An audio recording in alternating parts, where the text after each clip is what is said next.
Dekabrın 8-dən 12-nə kimi quş qripi xəstəliyinə qarşı növbəti epizotoloji monitorinq keçiriləcək. Monitorinq risk əsaslı müəyyən olunan ovçuluq təsərrüfatlarının və milli parkların su, bataqlıq, dəniz sahili zonalar və digər əraziləri əhatə edəcək.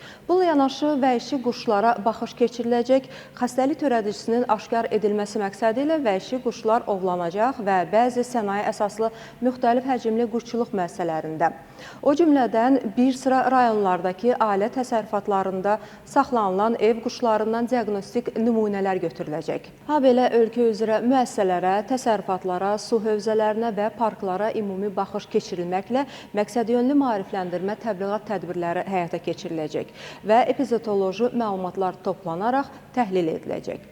Monitorinqdə Qida Təhlükəsizliyi Agentliyinin, Qida Təhlükəsizliyi İnstitutunun, Kənd Təsərrüfatı Nazirliyi yanında Aqrar Xidmətlər Agentliyinin Heyvan Sağlamlığı və Baytarlıq Xidmətləri Mərkəzinin və yerli Heyvan Sağlamlığı və Baytarlıq Xidmətləri İdarələrinin, Ekologiya və Təbii Sərvətlər Nazirliyi yanında Bioloji Müxtəlifliyin Qorunması Xidmətinin və Səhiyyə Nazirliyinin Xüsusi Təhlükəli İnfeksiyalara Nəzarət Mərkəzinin əməkdaşları iştirak edəcəklər. Tədbir müddətində götürülmüş nümunələr Qida Təhlükəsizliyi İnstitutunun Mərkəzi Baytarlıq Laboratoriyasında müayinə olunacaq.